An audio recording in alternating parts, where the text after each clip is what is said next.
الله الرحمن الرحيم. السلام عليكم ورحمة الله وبركاته. الحمد لله رب العالمين، ونصلي ونسلم على من بعثه الله رحمة للعالمين، سيدنا وحبيبنا وقدوتنا محمد بن عبد الله الصادق الأمين، وعلى آله الطيبين وأزواجه المطهرين وصحابته الغر الميامين، والتابعين ومن تبعهم بإحسان إلى يوم الدين. ثم أما بعد، فاللهم بك أصبحنا وبك أمسينا وبك نحيا وبك نموت وإليك النشور. أصبحنا على فطرة الإسلام وعلى كلمة الإخلاص وعلى دين نبينا محمد صلى الله عليه وسلم، وعلى ملة أبينا إبراهيم حنيفا مسلما وما كان من المشركين. رضينا بالله ربا وبالإسلام دينا وبمحمد صلى الله عليه وسلم نبيا ورسولا. اللهم إنا نسألك علما نافعا ورزقا طيبا وعملا متقبلا. اللهم علمنا ما ينفعنا وانفعنا بما علمتنا وزدنا علما وعملا وهدى وتقا وصلاحا وإيمانا يا ذا الجلال والإكرام، إنك أنت على كل شيء قدير وبالإجابة جدير. Jamaah sekalian yang dirahmati dan dimuliakan Allah Azza wa Jalla, beragam anugerah yang Allah Azza wa Jalla berikan dan karunia yang Allah Azza wa Jalla limpahkan mengharuskan dan menuntut kita sebagai hamba yang beriman untuk terus bersyukur kepada Allah Jalla wa Ala atas pemberian karunia, anugerah dan kemudahan serta rahmat dan keberkahan yang Allah Azza wa Jalla limpahkan, terkhusus terlebih bagi orang-orang yang beriman. Atas anugerah kesehatan, anugerah iman, anugerah Islam, ketaatan, ini adalah anugerah yang Allah Azza wa Jalla limpahkan dengan sangat luar biasa, sehingga pada pagi hari ini kita dipertemukan Allah Azza wa Jalla dalam limpahan anugerah yang Allah Azza wa Jalla berikan. Pada kesempatan pagi hari ini kita sama-sama ingin duduk di majlis ilmu untuk mendapatkan apa yang Allah Azza wa Jalla mudahkan dari ilmu yang bermanfaat. Dan semoga apa yang kita dapatkan pada kesempatan pagi hari ini juga membuahkan hasil amalan yang diterima oleh Allah Azza wa Jalla. Semakin bertambahnya ilmu, semakin bertambahnya amal, dan semakin mendekatkan diri seorang mukmin kepada Allah Jalla wa Ala. Jamaah sekalian yang dirahmati dan dimuliakan Allah Azza wa Jalla, Al-Imam Ibn Al-Qayyim rahimahullahu rahmatan wasi'ah di kitabnya Madarijus Salikin menyebutkan salah satu tingkatan seorang yang berjalan menuju Allah Jalla wa'ala, atau beliau menyebutkan ada dua tingkatan seorang yang berjalan menuju Allah Jalla wa'ala. Tingkatan yang pertama, tingkatan yang disebut dengan as-sakinah, dan tingkatan yang kedua yang disebut dengan tingkatan at-tuma'ninah. Kita akan mempelajari bersama atau mendengarkan bersama apa yang beliau rahimahullahu rahmatan wasi'ah uraikan dan sebutkan, dan apa perbedaan antara tingkatan as-sakinah dan tingkatan at-tuma'ninah ini. Beliau memulai dengan tingkatan yang pertama, yaitu tingkatan as-sakinah, di mana kalau secara bahasa Indonesia as-sakinah ataupun tuma'ninah itu artinya ketenangan. As-sakinah ataupun tuma'ninah itu artinya ketenangan. Hanya saja apabila seseorang mengamati apa yang Allah Azza wa Jalla firmankan, maka nanti akan mendapatkan perbedaan antara keduanya. Maka tingkatan yang pertama adalah tingkatan as-sakinah, yaitu yang diartikan tadi dengan ketenangan, di mana Allah Azza wa Jalla menyebutkan as-sakinah ini terulang dalam Al-Qur'anul Karim 6 kali. 6 kali disebutkan dalam 6 ayat, yang mana Ibnu Taimiyah rahimahullah sang guru dari sang murid Ibnu Qayyim rahimahullah menyebutnya dengan ayatus sakinah, ayat-ayat ketenangan. Bahkan dikatakan salah satu pengalaman beliau rahimahullahu rahmatan wasi'ah, begitu juga sang murid, apabila mendapatkan suatu kesedihan atau bergejolaknya hati, maka dengan mengulang-ulang atau membaca 6 ayat ini yang nanti akan disebutkan, seorang itu Allah Azza wa Jalla akan teguhkan, akan berikan ketenangan dalam hatinya. Ini menurut pengalaman Taqiyuddin Ibnu Taimiyah rahimahullah, begitu juga Al-Imam Ibnu Qayyim rahimahullahu rahmatan wasi'ah. 6 ayat itu, ayat yang pertama Allah Azza wa Jalla berfirman di surat Al-Baqarah ayat 248, ayat 248, Allah Azza wa Jalla berfirman di surat Al-Baqarah ayat 248, wa qala lahum nabiyyuhum inna ayata mulkihi ay ya'tiyakumut tabutu fihi sakinatun min rabbikum wa baqiyatun mimma taraka alu Musa wa alu Harun tahmiluhu al-malaikah inna fi dzalika laayatan lakum in kuntum mu'minin. Jadi di surat Al-Baqarah ini adalah ayat sakinah yang pertama pada ayat 248. Wa qala lahum nabiyyuhum inna ayata mulkihi ay ya'tiyakumut tabutu fihi sakinatun min rabbikum wa baqiyatun mimma taraka alu Musa wa alu Harun tahmiluhu al-malaikah inna fi dzalika laayatan lakum in kuntum mu'minin. Itu ayat yang pertama. Perhatikan firman Allah Azza wa Jal, ay ya'tiyakumut tabutu fihi sakinatun min rabbikum. Ini ayat yang pertama. Ayat yang kedua, Allah Azza wa Jalla berfirman di surat At-Taubah di ayat 26. Ayat yang kedua, Allah Azza wa Jalla berfirman di surat At-Taubah ayat ke-26. Allah Azza wa Jalla berfirman, "Tsumma anzalallahu sakinatahu ala rasulihi wa 'alal mu'minin." Thumma anzalallahu sakinatahu ala rasulihi wa 'alal mu'minin. Ini ayat yang menyebutkan tentang peperangan Hunain.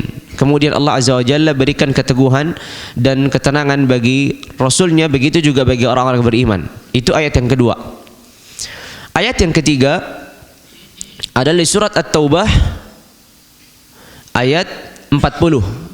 Tadi ayat yang sebelumnya, ayat yang kedua tadi 26. Sekarang ayat yang ketiga masih sama di surat At-Taubah, tapi pada ayat 40, yaitu firman Allah Azza wa Jalla, "Idh yaqulu li sahibihi la tahzan innallaha ma'ana fa'anzalallahu sakinatahu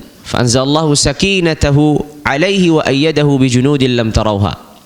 Itu ayat yang ketiga di surat At-Taubah pada ayat 40 dari surat At-Taubah. Ini juga peristiwa di mana Rasulullah SAW dan Abu Bakar As-Siddiq yang menginap beberapa malam di salah satu gua di penghujung Makkah untuk melaksanakan kemudian hari satu perjalanan panjang yang disebut dengan hijrah atau hijrah nabawiyah. Kemudian ayat yang keempat di surat Al-Fath. Di surat Al-Fath ayat keempat.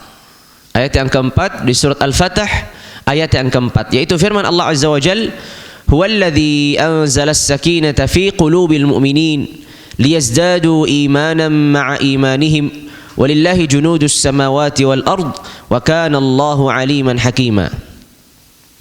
Firman Allah Azza wa Jal, "Huwallazi anzala as-sakinata fi qulubihim." Huwallazi anzala as-sakinata fi qulubihim. Ialah Allah Azza wa Jalla menurunkan as-sakinah di dalam hati mereka. Sehingga ini ayat yang keempat di surat Al-Fatah. Nanti kita akan menguraikan satu persatu ayat-ayat yang Allah Azza wa Jalla firmankan. Kemudian ayat yang kelima di surat Al-Fatah juga pada ayat 18. Di surat Al-Fatah juga pada ayat 18. Yaitu firman Allah Azza wa Jalla, "Laqad radiyallahu 'anil mu'minina idh yubayi'unaka tahta asy-syajarah fa'alima ma fi qulubihim فأنزل السكينة عليهم وأثابهم فتحا قريبا." فأنزل السكينة عليهم وأثابهم فتحا قريبا. Ini di surat Al-Fatah pada ayat 18. Perhatikan firman Allah Azza wa Jalla, fa anzalas sakinata alaihim. Kemudian Allah Azza wa Jalla turunkan sakinah kepada mereka. Kemudian ayat yang ke-6 di surat Al-Fatah juga, di ayat 26. Di ayat 26, yaitu firman Allah Azza wa Jalla, idz ja'ala alladhina kafaru fi qulubihim al-hamiyyata hamiyyatal jahiliyah fa anzalallahu sakinatahu ala rasulihi wa 'alal mu'minin. Fa anzalallahu sakinatahu ala rasulihi wa 'alal mu'minin. Dengan ini berarti as-sakinah Allah Azza wa Jalla sebutkan 6 kali di beberapa surat yang berbeda, dari mulai surat Al-Baqarah, kemudian surat At-Taubah, kemudian surat Al-Fatah. Kita perhatikan ayat yang pertama sesuai dengan urutan surat Al-Quran. Ayat yang pertama Allah Azza wa Jalla sebutkan pada surat Al-Baqarah tadi 248 peristiwa, alam tara ilal mala'i min bani Israil min ba'di Musa idh qalu li nabiyyin lahu ba'ath lana malikan nuqatil fi sabilillah ila akhiril ayat. Peristiwanya Talut dan Jalut. Peristiwanya peperangan antara Talut dan Jalut. Pada peristiwa ini Allah Azza wa Jalla menurunkan tabut. Allah Azza wa Jalla berfirman, wa qala lahum nabiyuhum inna ayata mulkihi ay ya'tiyakumut tabutu fihi sakinatun min rabbikum. Salah satu tanda bahwasanya Talut diangkat sebagai seorang raja, itu Allah Azza wa Jalla akan memberikan kepadanya satu tabut. Tabut adalah satu kotak, di dalamnya ada sakinah. Di dalamnya ada sakinah. Ahlul ilmi atau ahlul tafsir berbeda pandangan di sini. Apa yang dimaksud sakinah di dalam tabut ini? Apakah itu bentuknya sesuatu yang ada wujudnya, ataukah sesuatu yang maknawi, tidak ada wujudnya? Tapi apapun pendapat keduanya, mereka sama-sama menjelaskan bahwasanya tabut ini apabila dibawa dalam peperangan, maka kota ini akan membuat tentara barisan kaum muslimin dan kaum mukminin pada waktu itu kondisi hati mereka dalam keadaan tenang. Jadi itu fungsinya tabut ini ketika Allah Azza wa Jalla berikan kepada Talut. Maka itulah fungsinya tabut itu. Intinya Allah Azza wa Jalla mendatangkan tabut ini untuk memberikan ketenangan bagi kaum mukminin yang pada waktu itu akan berjihad melawan Jalut. Ya, akan berjihad melawan Jalut. Sehingga sakinah ini dihadirkan Allah Azza wa Jalla untuk orang-orang beriman di saat akan adanya peperangan. Akan adanya peperangan. Itu pertama di surat Al-Baqarah di ayat 248 tadi. Jadi Allah Azza wa Jalla turunkan sakinah ini di saat orang-orang beriman waktu itu bergejolak. Karena mereka bertanya-tanya ketika Nabi mereka mengatakan, Inna Allah qad ba'atha lakum Taluta malika qalu anna yakunu lahul mulku alaina wa nahnu ahaqqu bil mulki minhu wa lam yu'ta sa'atan minal mal ila akhiril ayat. Ketika mereka protes, Bani Israel protes, kenapa Talut yang dijadikan raja sedangkan di antara kami ada yang lebih banyak hartanya, ada yang lebih banyak kedudukannya, dan seterusnya. Jadi gejolak hati mereka karena mereka kemudian akan melawan tentara yang dahsyat kuatnya. Satu sisi mereka tidak terima Talut sebagai raja, sisi yang kedua mereka akan menghadapi kekuatan yang sangat dahsyat. Maka Allah Azza wa Jalla turunkan tabut ini atau kota ini yang di dalamnya terdapat sakinah, sehingga hati mereka tenang ketika melawan barisan orang-orang kafir. Ayat yang kedua yang Allah Azza wa Jalla sebutkan di surat At-Taubah, "Tsumma anzalallahu sakinatahu ala rasulihi wa 'alal mu'minin." Ini mengisahkan tentang peperangan Hunain. Ketika Allah Azza wa Jalla berfirman, "Wa yauma Hunainin idz a'jabatkum kathratukum falam tughni 'ankum syai'an wa dhaqat 'alaikumul ardu bima rahabat tsumma wallaytum mudbirin. Tsumma anzalallahu sakinatahu ala rasulihi wa 'alal mu'minin." Allah Azza wa Jalla berfirman, pada peperangan Hunain, di saat kalian merasa diri kalian banyak, maka Allah Azza wa Jalla kalahkan kalian. Di awal peperangan kita mengetahui dalam peperangan Hunain, kaum muslimin terjebak dalam suatu lembah di mana orang-orang kafir sudah mempersiapkan jebakan itu. Sehingga sebagian orang-orang beriman dari kalangan sahabat pun lari. Akhirnya yang tersisa hanyalah beberapa sahabat yang mengelilingi Rasulullah. Kemudian Allah Azza wa Jalla berfirman, "Tsumma wallaitum mudbirin," kalian pergi meninggalkan dan lari. "Tsumma anzalallahu sakinatahu," kemudian Allah turunkan sakinahnya kepada ala rasulihi wa alal mu'minin, dan kepada orang-orang beriman yang ada di sekitar Rasulullah.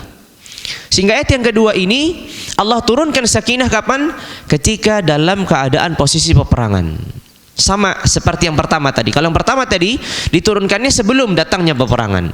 Kalau ini pas ketika terjebak kaum muslimin dalam jebakannya orang-orang Taif dalam peperangan Hunain itu.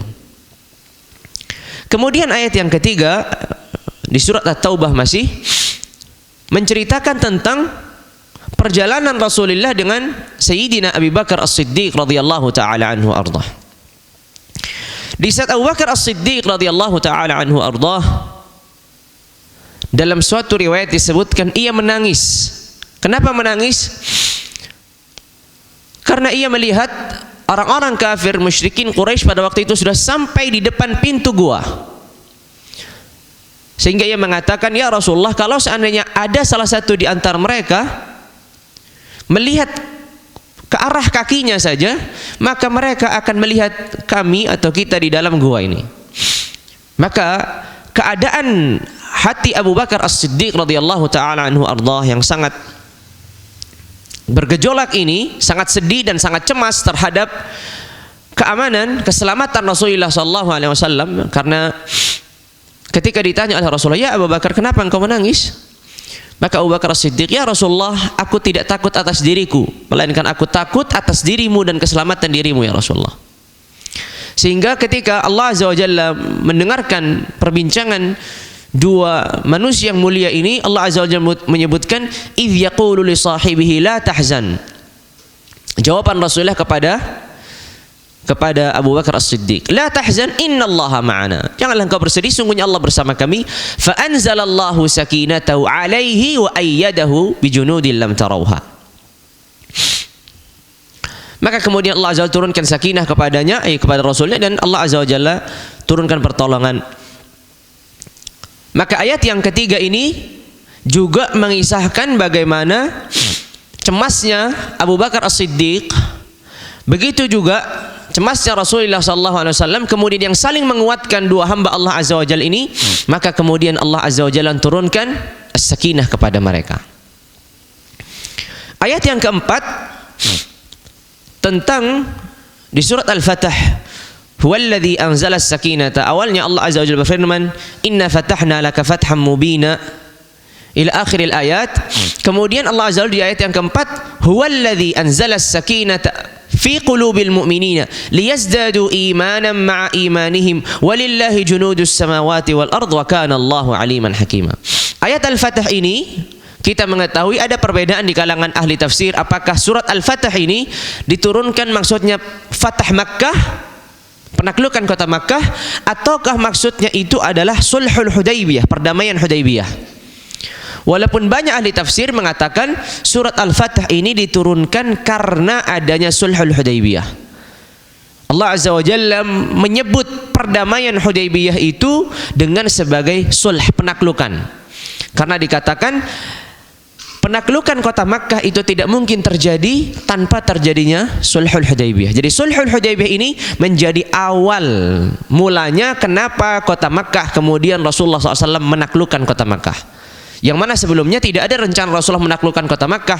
Hanya Rasulullah awalnya rencana hanya sebatas pergi umrah, tapi kemudian terhalangi, akhirnya atau pergi haji akhirnya terhalangi, dan akhirnya terjadilah perdamaian Hudaybiyah ini. Maka Allah Azza wa Jalla kemudian ketika Rasulullah dan para sahabat pulang turunkan Bismillahirrahmanirrahim, "Inna fatahna laka fatham mubina liyaghfira laka Allahu ma taqaddama," ila akhir ayat. Kemudian Allah Azza wa Jalla turunkan sakinah ini. Kenapa Allah turunkan sakinah itu? Karena kita melihat keadaan para sahabat. Kalau orang membaca sejarah bagaimana keadaan para sahabat ketika Sulhul Hudaybiyah ini, hampir seluruh sahabat tidak menerima terjadinya perdamaian ini. Sekelas Umar bin Khattab, orang kedua setelah Abu Bakar As-Siddiq, setelah Rasulullah SAW jadi orang ketiga, di antara kaum muslimin ini itu pun menolak sulhul Hudaybiyah ini di awalnya. Maka mereka bertanyakan, ya Rasulullah, Umar ini bertanya kepada Rasulullah, ya Rasulullah, bukankah kami di atas kebenaran, mereka di atas kebatilan? Bukankah apa yang kau bawa itulah kebenaran dan apa yang mereka serukan itulah kebatilan? Lalu mengapa kita harus menunduk atau mengalah? Kenapa kita harus mengalah dengan adanya perdamaian ini? Maka Umar bin Khattab begitu bertanya kepada Rasulullah, begitu pula bertanya protesnya kepada Abu Bakar As-Siddiq. Makanya ketika Rasulullah SAW ketika selesai sulhul Hudaybiyah, Allah Azza wa Jalla perintahkan Rasulnya untuk tahallul, untuk melepaskan ihramnya dan mencukur rambutnya serta apa? Memotong hewan haji yang akan dibawa untuk perjalanan haji tadi atau umrah tadi. Dan di saat Rasulullah merintahkan para sahabat tidak ada yang jalan. Ini salah satu kisah yang unik di mana para sahabat Rasulullah merintahkan sahabat-sahabat Rasulullah tidak mau bergerak. Biasanya para sahabat Rasulullah apapun yang Rasulullah perintahkan itu langsung segera. Kenapa? Dikatakan ahlul ilmi karena para sahabat pada waktu itu masih berharap adanya perubahan dari Allah. Karena pada waktu itu para sahabat masih berharap Allah Azza wa Jalla merubah keadaan mereka. Jadi setelah Rasulullah sudah selesai tanda tangan perdamaian itu, para sahabat diperintahkan untuk melakukan tahallul, mencukur rambutnya dan motong hajinya. Para sahabat enggan. Dikatakan mereka enggan itu bukan menolak Rasulullah dan perintahnya, melainkan mereka menunggu waktu. Mereka berharap Allah Azza wa Jalla akan memberikan suatu solusi sehingga mereka bisa masuk ke Makkah. Walaupun secara paksa, walaupun secara berperang. Tapi kemudian Rasulullah SAW sampai dikatakan Rasulullah SAW bertemu dengan Ummu Salamah dalam keadaan sedih karena ia memerintahkan dan para sahabatnya tidak menghiraukan. Bahkan itu pun sekelas Abu Bakar As-Siddiq, karena dikatakan seluruh sahabat tidak ada yang mau untuk melakukan tahallul. Sekelas Abu Bakar As-Siddiq yang tadi menjawab pertanyaan Umar dengan teguhnya pun, tapi ketika diminta untuk praktek pun ia tidak melaksanakannya. Demi tadi apa? Mengharapkan ada suatu perubahan, ada suatu hal yang Allah Azza wa Jalla kemudian nanti rubah. Tapi ternyata memang itu sudah ketentuan Allah. Akhirnya kan Ummu Salamah memberikan solusi, ya Rasulullah, panggil orang yang mencukur rambutmu, kemudian sembelihlah hewan hajimu, nanti mereka juga akan mengikutimu. Lalu kemudian Rasulullah memanggil yang mencukur rambutnya, dicukurlah rambutnya, kemudian Rasulullah menyembelih hewan.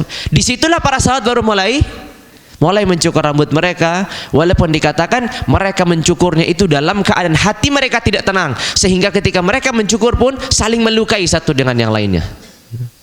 Posisi mereka ini masih dalam marah.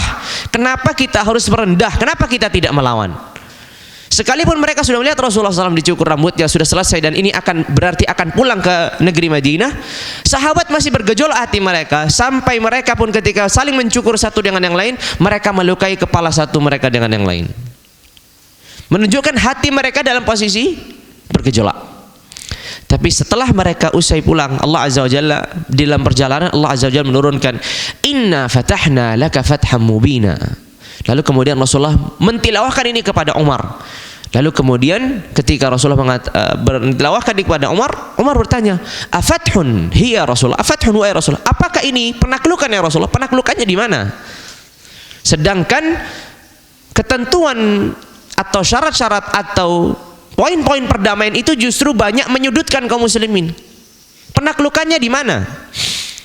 Tapi ketika Rasulullah SAW membacakan ayat ini, maka disitulah Umar radhiyallahu taala anhu ardhah menerima dengan apa yang Allah Azza wa Jalla telah firmankan.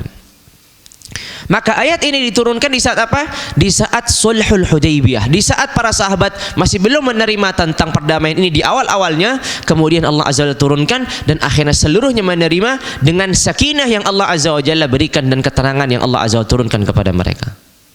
Kemudian yang kelima adalah firman Allah masih di surat Al-Fatah, laqad radiyallahu 'anil mu'minina idh yubayyi'unaka tahta asy-syajarah. Syajaratul Ridwan masih berhubungan dengan sulhul Hudaybiyah. Kalau ayat sebelumnya tadi setelah terjadinya perdamaian, kalau ayat ini sebelum terjadinya perdamaian. Di saat ada kabar bahwasanya Utsman bin Affan terbunuh. Utsman bin Affan sahabat Rasulullah yang diutus untuk negosiasi dengan kufar Quraisy. Ternyata Utsman ini lama tidak datang kabar. Maka datanglah isu bahwasanya Utsman dibunuh oleh kufar Quraisy. Maka Rasulullah mengumpulkan para sahabat dan terjadi baiat di situ. Artinya mereka sumpah setia untuk melawan kufar Quraisy dan menuntut darahnya Utsman bin Affan. Tentu para sahabat bergejolak hatinya. Kenapa? Karena posisi mereka memang tidak ada persiapan untuk berperang. Kehadiran mereka ke Makkah itu untuk melaksanakan peribadatan, sehingga peralatan perang mereka tidak bawa, hanya sebatas satu pedang, itu hanya untuk perjalanan saja. Sedangkan tameng, tombak, panah dan peralatan perang ini tidak mereka bawa. Hati mereka bergejolak, tapi setelah Allah Azza wa Jalla menurunkan sakinah itu, maka hati mereka menjadi tenang. Makanya laqad radiyallahu 'anil mu'minina idh yubay'unaka tahta asy-syajarah fa'alima ma fi qulubihim. Allah telah rela terhadap orang-orang beriman yang membaiatmu di bawah pohon, yaitu pohon yang disebut dengan Syajaratul Ridwan. Allah mengetahui hati mereka, arti hati mereka ini bergejolak karena kurangnya persiapan, karena sedikitnya jumlah mereka dan seterusnya. Maka kemudian Allah fa'anzalallahu sakinatahu atau fa'anzalas sakinata alaihim wa athabahum fathan qariba. Kemudian Allah Azza wa Jalla taklukkan atau bukakan penaklukan bagi mereka. Itu ayat yang kelima. Lalu kemudian ayat yang terakhir, yaitu ayat yang ke-6, إذ جعل الذين كفروا في قلوبهم الحمية حمية الجاهلية فأنزل الله سكينته على رسوله وعلى المؤمنين. Ya, ini masih juga berkaitan tentang Fatah Makkah atau penaklukan kota Makkah, di mana Rasulullah SAW juga diberikan keteguhan, kekuatan hati untuk menaklukkan kota Makkah. Jamaah sekalian yang dirahmati dan dimuliakan Allah Azza wa Jalla, dari 6 ayat ini yang disebut dengan ayatus sakinah, ayat-ayat sakinah, ayat-ayat ketenangan. Di sini ada kisah yang saya sebutkan tadi di awal, yang disebutkan oleh Ibnu Qayyim rahimahullah. Ibnu Qayyim rahimahullah menyebutkan dalam Madarijus Salikin bahwa gurunya, yaitu Syekhul Islam atau Ibnu Taimiyah Taqiyuddin rahimahullahu rahmatan wasi'ah, apabila mendapatkan kegundahan, gejolak dalam hatinya, kesedihan, maka beliau melantunkan 6 ayat ini dan mengulang-ulanginya. Dan pengalaman beliau setelah melantunkan ayat 6 ini, maka Allah Azza wa Jalla turunkan pula ketenangan. Maka Allah Azza wa Jalla turunkan ketenangan. Lalu kemudian pengalaman sang guru ini pun dibenarkan oleh sang murid, yaitu Ibnu Qayyim. Ibnu Qayyim pun mengatakan, aku pun memiliki pengalaman yang sama dengan pengalaman sang guru Ibnu Taimiyah. Ketika ada kegundahan, ketika ada gunjang dalam hati, maka beliau menyebutkan atau melantunkan ayat-ayat yang 6 tadi. Ya, semuanya 6 jumlahnya dan diulang-ulang sehingga Allah Azza wa Jalla turunkan as-sakinah ini. Kalau kita melihat dari 6 ayat tadi, maka kita melihat bahwasanya tingkatan as-sakinah ini atau ketenangan yang disebut dengan sakinah ini bukan ketenangan yang dicari orang, melainkan ketenangan yang Allah beri. Jadi orang tidak bisa dengan kalimat as-sakinah tadi mencarinya, tapi Allah Azza wa Jalla yang memberinya. Karena kalau kita melihat tadi dari awal ayat sampai akhir ayat, redaksi ayat itu anzalas sakinah, walladzi anzala, Allah turunkan. Jadi ini adalah pemberian Allah, bukan sesuatu yang seorang beriman mencarinya kemudian dia diberikan, tapi memang dari awal Allah yang memberikan. Di saat kaum mukminin guncang, Allah turunkan. Jadi tidak ada sebab seseorang mencari, berusaha kemudian Allah turunkan. Memang tidak ada usaha, hati mereka sedang bergejolak, kemudian Allah turunkan sakinah itu. Ini salah satu nanti perbedaan dengan tumakninah, di mana tumakninah ini akan berbeda dengan sakinah. Di saat tumakninah ini lebih digunakannya, redaksinya dalam firman-firman Allah Azza wa Jalla, itu adalah ketenangan yang didapatkan setelah upaya, setelah pencarian. Makanya Allah Azza wa Jalla berfirman dalam firman-Nya, ala bi dzikrillahi tatma'innul qulub. Dengan berzikir kepada Allah, hati itu akan menjadi tenang. Lihat, dengan berzikir kepada Allah hati menjadi tenang. Bukan ketenangan itu datang secara tiba-tiba, seperti tadi sakinah yang Allah turunkan. Ini salah satu perbedaan antara istilah antara as-sakinah dengan at-tumakninah. Antara as-sakinah dan at-tuma'ninah. Jadi khulasatul qaul atau ringkasnya, as-sakinah itu penggunaan dalam firman Allah Azza wa Jalla Al-Qur'an itu adalah ketenangan yang Allah Azza wa Jalla berikan tanpa ada upaya dari seorang hamba. Sedangkan at-tuma'ninah itu di dalam Al-Qur'an adalah ketenangan yang Allah Azza wa Jalla berikan tapi dengan upaya sebelumnya, dengan usaha sebelumnya. Ala bi dzikrillahi tatma'innul qulub. Dengan berzikir kepada Allah Azza wa Jalla, hati itu menjadi tenang. Tenangnya kapan? Ketika dia sudah berupaya dengan cara berzikir. Dengan cara berzikir. Bisa juga kita simpulkan bahwasanya bagaimana seseorang agar hatinya itu menjadi hati yang tenang. Al-Imam Al-Qayyim rahimahullah menyebutkan as-sakinah atau ketenangan yang Allah turunkan kepada Rasulnya dan kepada orang-orang beriman itu menggabungkan 3 hal. Ketenangan yang Allah Azza wa Jalla turunkan, as-sakinah tadi, itu menggabungkan 3 hal. Hal yang pertama adalah ar-ruh. Hal yang kedua adalah an-nur. Yang pertama adalah ruh. Apa itu ar-ruh? Ruh adalah ruh. Dan dari ruh inilah kehidupan itu datang. Sehingga ketika seseorang diberikan sakinah, maka juga sedang diberikan ruh, sehingga datanglah kehidupan dalam hati seseorang. Lalu kemudian an-nur, cahaya. Lalu kemudian an-nur yang artinya adalah cahaya. Dan cahaya ini ketika Allah Azza wa Jalla turunkan dengan tadi berkebersamaan dengan turunnya sakinah tadi, maka seorang beriman ini memiliki cahaya, artinya ia mampu membedakan antara kebenaran dan kebatilan. Sakinah itu mencangkup 3 hal. Pertama tadi ruh, kehidupan hati, sehingga hati itu hidup.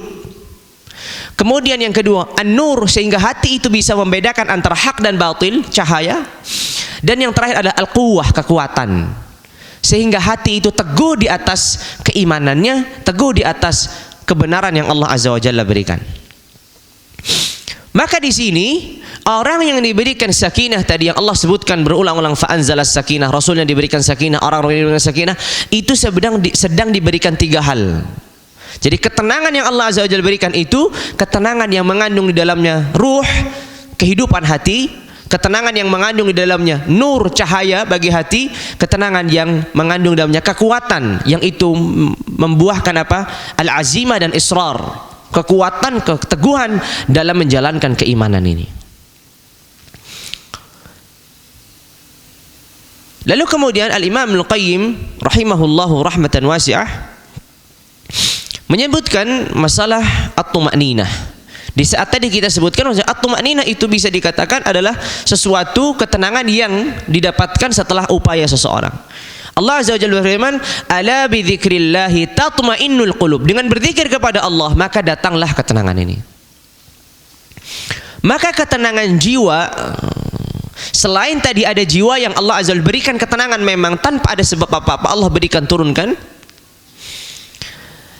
Di sana ada ketenangan jiwa yang mana seseorang bisa mendapatkannya dengan cara berupaya, yaitu apa?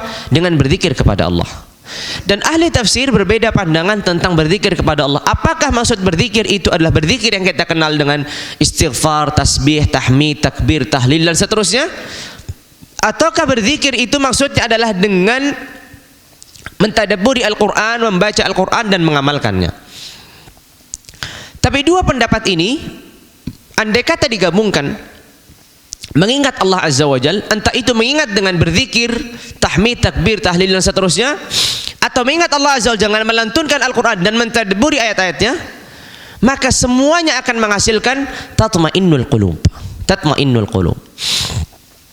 Imam Al-Qayyim rahimahullah menggambarkan antara sakinah dan tuma'ninah ini adalah seseorang yang mendapatkan musuh. Ketika musuh itu lari, maka itu artinya dia telah mendapatkan sakinah. Tapi ketika dia mendapatkan kemudian benteng yang dia bisa bertameng, maka dia mendapatkan tuma'ninah. Jadi sehingga sempurna dia mendapatkan sakinah dan tuma'ninah. Sakinah itu dibuat musuh itu lari, bukan sebabnya dia, tapi musuh itu dibuat oleh Allah Azza wa Jalla lari. Sehingga itulah sakinah. Kemudian ketika dia berupaya untuk mencari aman dengan mendapatkan benteng, itulah tumakninah. Sehingga as-sakinah dan tumakninah ini saling berkaitan. As-sakinah dan tumakninah ini saling berkaitan. Seorang yang tumakninah sebelumnya dia akan mendapatkan derajat sakinah, sebagaimana juga demikian. Sakinah dia juga akan mendapatkan at-tumakninah. Maka sehingga salah satu cara agar seorang beriman itu mendapatkan ketenangan dalam hatinya atau jiwanya adalah dengan berzikir kepada Allah Jalla wa'ala, mengingat Allah Azza wa Jalla, karena itu jalannya. Tapi di sisi yang lain, apa sebab-sebab Allah Azza wa Jalla menurunkan sakinah di saat Rasulullah bergejolak, di saat Rasulullah SAW menghadapi beberapa peristiwa dan orang-orang beriman menghadapi beberapa peristiwa? Ketenangan jiwa ini didapatkan dan Allah Azza wa Jalla turunkan. Faktor utamanya adalah karena keimanan seseorang. Allah Azza wa Jalla tidak mungkin menurunkan as-sakinah kepada orang-orang yang kufur. Kita lihat saja tadi dari 6 ayat tadi, memang benar sakinah itu datang tanpa ada upaya. Yang upaya itu dekat dengan penurunan Allah Azza wa Jalla kepada sakinah tadi. Berbeda dengan zikir tadi. Orang berzikir, Allah turunkan ketenangan. Tapi sakinah ini datang tiba-tiba di saat mereka sedang bergejolak hati mereka, tiba-tiba datang. Tapi kita perlu melihat sebab yang jauh. Dan kesamaan di antara 6 ayat ini, 6 ayat ini semuanya mengisahkan tentang kisahnya orang-orang yang beriman. Sehingga keimanan seseorang itulah yang mengundang sakinah Allah yang Allah Azza wa Jalla turunkan. Karena tidak mungkin orang kafir itu diberikan sakinah. Sekalipun terkadang orang kafir punya ada kehidupan yang tenang, tapi ketenangan yang diberikan kepada orang kafir itu adalah ketenangan duniawi. Dan ketenangan yang diberikan Allah Azza wa Jalla kepada orang-orang beriman itu bukan hanya sebatas ketenangan di dunia, tapi juga ketenangan yang didapatkan di akhirat. Karena Allah Azza wa Jalla berfirman, "Alladzina amanu wa lam yalbisu imanahum bidzulmin, ulaika lahumul amnu wa hum muhtadun." Mendapatkan keamanan. Itulah yang membuat mereka tenang. Karena orang-orang beriman itu bukan hanya mendapatkan keamanan di dunia saja, melainkan juga mereka mendapatkan keamanan di akhirat. Jadi sakinah dan tumakninah yang diberikan kepada orang-orang beriman itu bukan hanya sakinah dan tumakninah yang diberikan hanya di dunia saja, melainkan itu akan berlanjut di alam kuburnya dan berlanjut di padang mahsyar. Yuthabbitullahu alladhina amanu bil qawli tsabit fil hayatid dunya wa fil akhirah wa yudhillullahu adh-dhalimina wa yaf'alullahu ma yasha. Allah teguhkan hati. Keteguhan lisan dalam menjawab pertanyaan malaikat itu karena disebabkan adanya keteguhan hati. Dan keteguhan hati ini disebabkan karena ada sakinah yang Allah turunkan tadi. Karena kita sebutkan tadi, sakinah yang Allah turunkan itu meliputi 3 hal, antara ruh, nur, dan kekuatan. Sehingga keimanan yang dimiliki seorang yang beriman itulah sebab utama ketika Allah Azza wa Jalla menurunkan sakinah. Makanya jikalau seseorang dalam kondisi terpuruk dalam urusan dunianya, dalam perkara-perkara kesehariannya, ia harus yakin bahwasanya dirinya ini memiliki anugerah yang sangat luar biasa yang Allah berikan, yaitu keimanan. Apapun musibah yang Allah Azza wa Jalla berikan dari urusan-urusan dunia, kalau dia mengingat dirinya masih sebagai orang yang beriman, maka seluruh musibah ini tidak akan berarti. Itulah di mana Allah Azza wa Jalla kemudian menurunkan sakinah. Karena dia mengingat adanya keimanan yang Allah Azza wa Jalla masih berikan kepada dirinya. Tapi kalau dia sudah tidak mengingat nikmat yang anugerah dan karunia yang sangat besar ini, maka musibah ini akan nampaknya besar sekali. Makanya dikatakan musibah yang terberat itu adalah musibah dalam perkara keimanan, bukan dalam perkara dunia. Karena musibah dalam perkara dunia ada gantinya. Tapi sekali seseorang mendapatkan musibah dalam perkara keimanan, maka bisa jadi tidak ada lagi gantinya. Sekali tersungkur keimanannya, bisa jadi seseorang lanjut begitu sampai pada akhir hayatnya. Berbeda dengan kefakiran. Sekalipun dia fakir di dunia, tapi pastilah Allah Azza wa Jalla, kalau ini orang memiliki keimanan, Allah akan berikan kekayaan di akhirat. Jadi tidak akan selama-lamanya.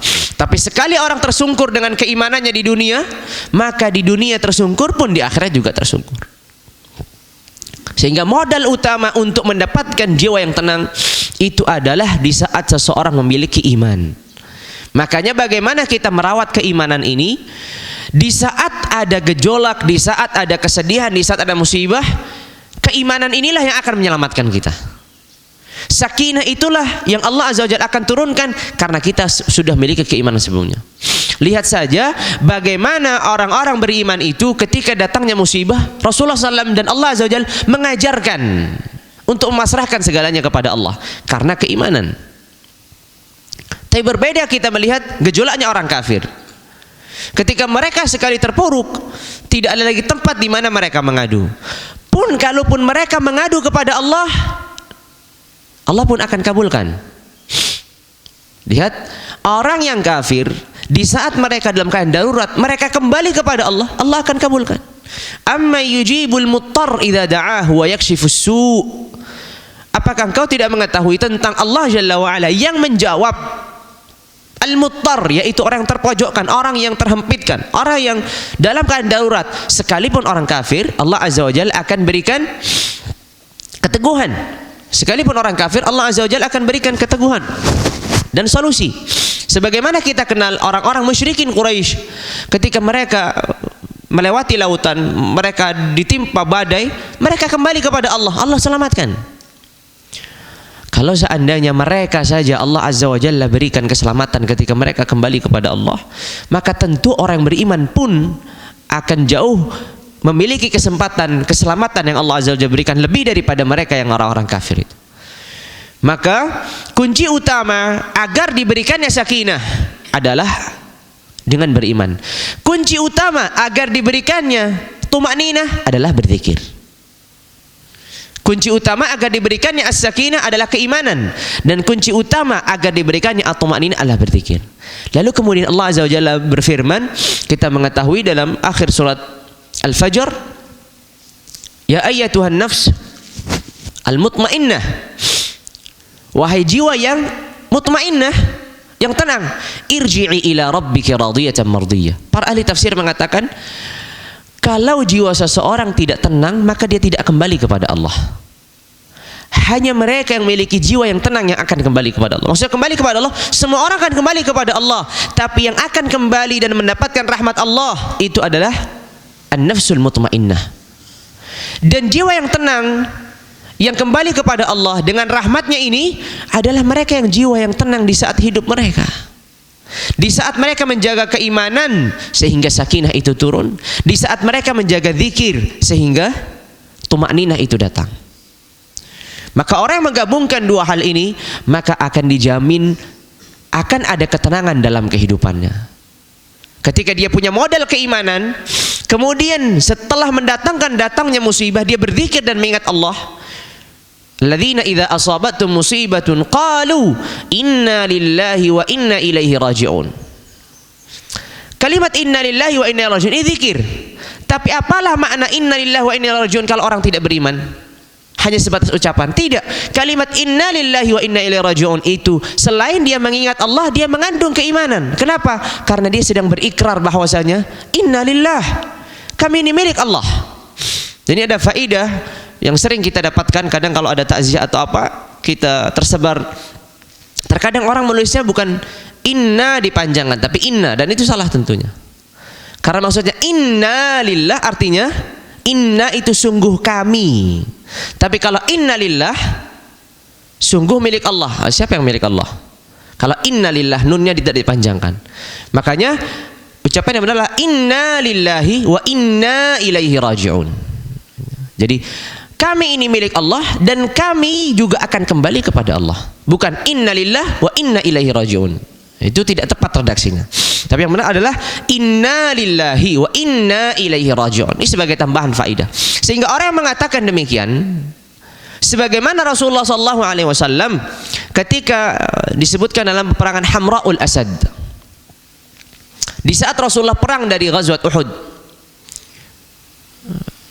di saat Rasulullah SAW berlumuran dengan darah, tumpukan dengan luka dan seterusnya, tiba-tiba datang kabar alladzina qala lahumun nas Innan nasa qad jama'u lakum fakhshawhum fazadahum imanan wa qalu hasbunallahu wa ni'mal wakil fanqalabu bi ni'matin minallahi wa ridwan. Allah Azza wa Jalla berfirman tentang keadaan Rasulullah setelah peperangan Uhud, yang dimana 70 para sahabat meninggal gugur, kemudian Rasulullah SAW dalam keadaan terluka, banyak dari kalangan sahabat pun terluka. Ketika mereka sedang kembali ke kota Madinah, tiba-tiba di pertengahan jalan datang kabar bahwasanya kufar Quraisy akan datang kembali lagi menyerang untuk menghabisi yang tersisa ini. Maka Allah Azza wa Jalla menggambarkan alladzina qala lahumun nas, di saat manusia mengatakan innan nasa qad jama'u lakum, sesungguhnya manusia telah berkumpul untuk menghabisi kalian, fakhshawhum, takutlah kepada mereka. Innan nasa qad jama'u lakum fakhshawhum fazadahum imana, justru mereka bertambah keimanan. Lihat, mereka bertambah keimanan, satu keimanan, kemudian berzikir kepada Allah. Wa qalu hasbunallahu wa ni'mal wakil. Ketika ada keimanan dan berzikir kepada Allah, maka akan datang ketenangan. Rasulullah SAW yang dalam kondisi luka, sahabatnya banyak yang luka dan lukanya parah, dikatakan dalam peristiwa Uhud itu ada seorang kafir musyrik yang dia ini sudah sebelumnya mempersiapkan peristiwa ini dengan menggali lubang. Dia berharap Rasulullah itu terjatuh dalam lubang ini, maka dia terus menggali sampai sudah dipersiapkan, dan memang benar ketika perang itu berkecamuk Rasulullah memang terjatuh dalam lubang ini. Makanya kenapa Rasulullah SAW lukanya begitu parah, karena Rasulullah masuk dalam lubang ini, kemudian Rasulullah ditebas dengan pedang sehingga lukanya begitu parah. Maka disebutkan ketika Rasulullah terperosot dalam lubang ini, datanglah seorang dari kalangan kufar yang bernama Ibnu Qami'ah memukul Rasulullah SAW dengan pedangnya. Hanya saja terhalangi dengan helm yang digunakan seseorang dalam perang, karena Rasulullah SAW menggunakan itu. Tapi sekalipun terhalangi, tapi helm itu yang membuat luka yang sangat parah di wajah Rasulullah SAW, kemudian juga masuk dalam gigi Rasulullah dan pipinya Rasulullah SAW dan menghancurkan giginya. Itu disebabkan itu, karena pukulan ini. Makanya Ibnu Qami'ah itulah yang kemudian membuat isu bahwasanya Muhammad telah mati. Muhammad telah mati karena dia melihat Rasul dalam keadaan terpuruk begitu, dalam posisi di dalam lubang. Rasulullah susah untuk ke atas, untuk naik, kemudian dipukul dengan pedang yang sangat dahsyat. Disitulah Rasulullah SAW lukanya berlumuran darah, sehingga Ibnu Qami'ah tadi mengisukan bahwasanya Muhammad telah meninggal. Di saat inilah para sahabat semua berkumpul, Abu Bakar, Umar, orang-orang tabi'in, Az-Zubair, kemudian Talha bin Ubaidillah dan Abu Ubaidah dan seterusnya, menyelamatkan Rasulullah SAW. Di saat Abu Bakar As-Siddiq berusaha untuk mengambil khudah, mengambil helmnya yang dipakai Rasulullah itu perang, tidak bisa karena menyangkut dengan giginya, menyangkut dan tidak bisa karena sudah masuk ke dalam. Abu Bakar As-Siddiq tidak tega karena dia harus mencabut ini, sedangkan Rasulullah harus menahan rasa sakit yang sangat dahsyat. Maka Abu Bakar berusaha dengan pelan-pelan tapi juga tidak berhasil.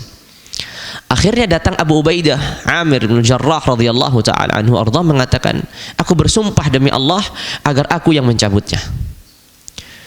Lalu kemudian Abu Ubaidah ini sadar bahwasanya tidak mungkin kalau seandainya dengan tangannya, maka itu akan sangat membuat sakit yang dahsyat bagi Rasulullah. Akhirnya Abu Ubaidah ini mencabut itu dengan giginya. Dicabut dengan giginya. Mencabut khudah itu dengan giginya, sampailah di situ dikatakan Abu Ubaidah itu giginya itu rontok satu persatu, terlebih bagian depan. Tapi dikatakan para sahabat, ketampanan Abu Ubaidah itu semakin bertambah semenjak giginya itu rontok. Karena apa? Memang ini diperjuangkan untuk Allah dan Rasulnya. Itu pun setelah itu semua yang terjadi. Setelah itu semua yang terjadi, Rasulullah mengangkat tangannya. Jadi Rasulullah SAW dalam keadaan berlumuran darah begitu, Rasulullah mengangkat tangannya. Abu Bakar As-Siddiq melihat ini, langsung ia menyadari bahwasanya umat ini akan celaka. Kenapa? Sekali Rasulullah berdoa untuk dihancurkan, hancur semua. Tapi ternyata apa yang didoakan Rasulullah SAW? Rasulullah SAW berdoakan, Allahumma hdi atau Allahumma ghfir liqaumi fa innahum la ya'lamun. Ya Allah berikanlah hidayah, atau ya Allah berikanlah ampun kepada kaumku, karena mereka sesungguhnya tidak mengetahui. Artinya mereka tidak mengetahui, tidak meyakiniku sebagai nabi, maka itulah mereka lakukan kepada diriku. Cintanya Rasulullah SAW kepada umatnya sangat luar biasa, sekalipun itu umat yang belum tunduk kepada dirinya. Khulasatul qaul, di saat Rasulullah pulang tadi dan peristiwa tadi kabarnya akan dihampiri lagi, Rasulullah SAW mengatakan, wa qalu hasbunallahu wa ni'mal wakil, fazadahum imana, mereka bertambah keimanan, yaitu para Rasulullah SAW dan para sahabat, tambah keimanan. Wa qalu hasbunallahu wa ni'mal wakil, mereka mengembalikan kepada hasbunallahu wa ni'mal wakil, cukuplah Allah Azza wa Jalla, hasbunallah, cukuplah bagi kami Allah Azza wa Jalla, wa ni'mal wakil, sebagai wakil kami, sudah cukup. Ketika keimanan bersamaan dengan zikir, maka disitulah as-sakinah dan tuma'ninah menjadi satu di hati seseorang. Maka orang ini akan menjadi teguh dan kuat. Apapun itu hadapan dan rintangannya, maka akan sangat mudah dilewati. Makanya Rasul dalam keadaan terpuruk pun, Rasulullah pun datang dan Rasulullah mempersiapkan untuk melawan. Ternyata memang Allah Azza wa Jalla takdirkan tidak terjadi jumpa yang kedua setelah peperangan Uhud itu. Sehingga inilah modal dasar seorang yang beriman dan seorang yang berzikir kepada Allah agar mendapatkan sakinah dan agar mendapatkan tuma'ninah. Dalam keseharian kita, kita selalu melewati hal-hal yang tidak kita inginkan. Di saat itulah kita perlu keimanan kita jaga dan kemudian zikir yang kita jaga. Apapun itu musibah, pertama kali yang kita ingat adalah Allah. Apapun itu kenikmatan, pertama kali yang kita ingat adalah Allah. Karena nikmat ataupun musibah, dua-duanya sama-sama musibah. Nikmat ataupun musibah, dua-duanya sama-sama musibah. Kesusahan ataupun kemudahan, itu sebenarnya musibah. Artinya musibah, artinya cobaan. Liyabluwakum ayyukum ahsanu amala. Kehidupan dan kematian. Kehidupan adalah nikmat, anugerah. Kematian adalah musibah. Tapi dua-duanya disebut Allah Azza wa Jalla sebagai liyabluwakum, ibtila, bala. Maka berulang kali Allah Azza wa Jalla mengatakan, innama amwalukum wa auladukum fitnah, wallahu indahu ajrun azim. Keluarga kalian, harta kalian itu fitnah. Padahal harta dan keluarga itu adalah anugerah, tapi juga dikatakan fitnah. Maka di saat fitnah itu cobaan, pasti seseorang akan bergejolak. Entah bergejolaknya itu dia semakin lupa dengan Allah karena kenikmatan, atau bergejolaknya itu karena kesedihan yang ditimpa. Di saat inilah dia memerlukan keimanan dan zikir kepada Allah Jalla wa'ala. Sehingga itulah yang disebutkan Imam Ibnu Qayyim rahimahullahu rahmatan wasi'ah di kitabnya Madarijus Salikin. Dan sebagai faidah tadi menjadi penutup adalah 6 ayat tadi ini sebagai pengalaman dari Ibnu Taimiyah rahimahullah dan Ibnu Qayyim apabila kedua ulama besar ini mendapatkan suatu cobaan, suatu kegundahan dalam hati mereka, maka mereka membaca ayat ini. Sekalipun kalau kita ditanya, adakah dalilnya secara khusus dari Rasulullah SAW mengajarkan itu? Maka jawabannya tidak ada. Tapi memang Al-Quranul Karim, apabila seseorang itu mentadabburinya dan dia tahu bisa menempatkan setiap ayat itu pada keadaannya, maka Allah Azza wa Jalla akan berikan keberkahan. Makanya sehingga kita mengenal mungkin tradisi sebagian masyarakat kita, kalau seseorang itu mau melahirkan, itu dibacakan surat Maryam, begitu ya. Atau dia misalkan mau meninggal dunia dibacakan surat Yasin. Atau misalkan juga apabila ingin anaknya tampan dibacakan surat Yusuf, begitu. Dan seterusnya. Ini yang disebutkan ahlul ilmi adalah sebagai pengalaman ahlul ilmi, pengalaman ahlul fadli wassalah, ketika mereka mampu menempatkan ayat-ayat ini, mengharapkan keberkahan yang Allah Azza wa Jalla berikan dalam ayat-ayat ini. Makanya Ibnu Taimiyah rahimahullah, begitu juga Ibnu Qayyim rahimahullah telah mempraktekkan ayat ini dan mereka berhasil mendapatkan buah daripada membaca 6 ayat ini tadi. Di ayat Al-Baqarah tadi, kemudian di ayat Taubah tadi, dan terakhir di ayat di surat Al-Fatah tadi. Di 3 surat dengan tempat-tempat yang berbeda, maka sehingga ini sebagai mungkin solusi bagi seseorang yang kalau keterangan itu kunjung datang, cobalah membaca 6 ayat ini, karena itu bisa jadi sebagai solusinya. Kalaupun tidak mendapatkan solusi, jangan salahkan apa yang dikatakan Ibnu Qayyim dan Ibnu Taimiyah, karena memang terkadang pengalaman itu bisa berbeda. Ketika kita mempraktekkan ini ternyata nggak datang-datang. Di saat Ibnu Taimiyah dan Ibnu Qayyim mempraktekkan, maka datang as-sakinah dan tuma'ninah yang Allah Azza wa Jalla berikan. Maka mungkin itu yang bisa saya sampaikan pada kesempatan pagi hari ini, ulasan dari apa yang disebutkan Al-Imam Ibnul Qayyim rahimahullahu rahmatan wasi'ah dalam kitabnya Madarijus Salikin tentang as-sakinah dan at-tuma'ninah, tentang ketenangan dan ayat-ayat yang disebutkan beliau dan pembahasan-pembahasan yang disebutkan beliau. Semoga apa yang kita dapatkan ini menghasilkan, menjadikan ilmu yang nafi', bermanfaat, dan kemudian menjadikan amalan yang saleh dan diterima oleh Allah Jalla wa'ala. Lalu kemudian kita kembali dipertemukan Allah Azza wa Jalla dalam surganya dalam keadaan anugerahnya dan karunia-Nya. Mungkin itu saja, dan kita tutup dengan kafaratul majlis. Subhanakallahumma wa bihamdika asyhadu an la ilaha illa anta astaghfiruka wa atubu ilaik. Wassalamu alaikum warahmatullahi wabarakatuh.